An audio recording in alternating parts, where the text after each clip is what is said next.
योगी के कार्यक्रम से चंपत राय दूर रहेंगे। जिला प्रशासन ने चंपत राय को योगी के कार्यक्रम से दूर रहने के लिए कहा है। कथित चढ़ावा चोरी के मामले में चंपत राय की भूमिका संदिग्ध है, सवालों के घेरे में है। इसीलिए शायद योगी आदित्यनाथ ने चंपत राय से फिलहाल दूरी बनाने का फैसला किया है। वैसे इससे पहले जितने भी योगी आदित्यनाथ के दौरे रहे हैं उसमें चंपत राय जरूर रहे, क्योंकि वो ट्रस्ट के महासचिव हैं और ऐसे में जब कथित चढ़ावा चोरी के मामले में वो संदिग्ध नजर आ रहे हैं तो उनसे दूरी बनाई गई। ये सीधा मैसेज देने की कोशिश की गई आशुतोष योगी आदित्यनाथ की ओर से कि अगर कोई घोटालेबाज है तो ना उसे छोड़ा जाएगा और ना उसके साथ योगी आदित्यनाथ किसी मंच पर दिखेंगे। और बिल्कुल निश्चित तौर पे देखिए, जिस तरीके से पिछले 4 दिनों से एसआईटी की जांच चल रही है और एसआईटी की जो प्रारंभिक जांच है उसमें साफ तौर पे ये समझ में आ रहा है कि कहीं ना कहीं मंदिर ट्रस्ट की ओर से चूक हुई, जिसका खामियाजा आज सरकार को भी भुगतना पड़ रहा है।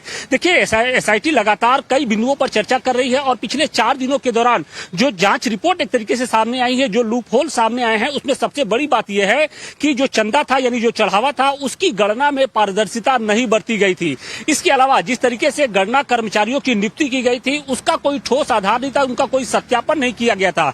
इसके अलावा जो चंपत राय का जो ड्राइवर है टिन्नू यादव जिसका नाम बताया जा रहा है, उसकी भूमिका की भी जांच की जा रही है, क्योंकि जिस तरीके से उसका मंदिर में दबदबा था वो कहीं ना कहीं हैरान करने वाला था। इसके अलावा सुरक्षा व्यवस्था, खासतौर से जो सीसीटीवी कैमरे सीसीटीवी कैमरे से निगरानी रखी जाती थी, जिसका कंट्रोल आरएमओ में होता था, उसको लेकर भी तमाम तरह के जो सवाल हैं वो उठ रहे हैं और अब जो जांच का दायरा है वो बढ़ा दिया गया है। सबसे बड़ी बात यह है कि जो ट्रस्ट के जो पूरा ट्रस्ट था सिर्फ 3 लोगों के इर्द गिर्द सिमट गया था। पहला चंपत राय थे, दूसरा अनिल मिश्रा थे और तीसरा गोपाल राव थे। इसके अलावा चौथा कोई सदस्य नहीं था जिसकी कोई बड़ी भूमिका रही हो। हालांकि देखिए, अभी तक जो बात सामने आई है उसमें इस ट्रस्ट में पदेन सदस्य के रूप में अयोध्या के जो डीएम होते हैं वो, उसके अलावा अपर मुख्य सचिव गृह होते हैं और केंद्र सरकार की ओर से एक पदाधिकारी की नियुक्ति होती है। लेकिन इन तीनों लोगों की भी नहीं सुनी जाती थी, यानी जो सरकारी कर्मचारी थे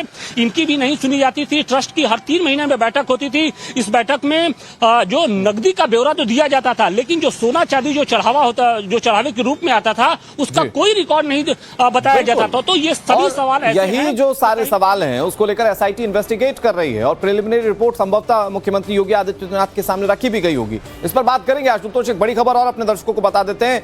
इसी मामले से जुड़ी बड़ी खबर यह कि एसआईटी ने अब तक 200 लोगों से पूछताछ की, जो सूत्र बता रहे हैं। और सूत्र जो बहुत अहम बात बता रहे हैं वो ये कि एसआईटी की टीम को जांच में कई गड़बड़ियां मिली हैं। चढ़ावे में आए सोने चांदी के जेवर को लेकर गड़बड़ी है, दान में मिली रकम, बैंक में जमा रकम, इसमें अंतर का शक है। पारदर्शिता के लिए सीईओ तैनात करने की सिफारिश संभव है। एसआईटी टीम सीईओ तैनात करने की सिफारिश भी कर सकती है।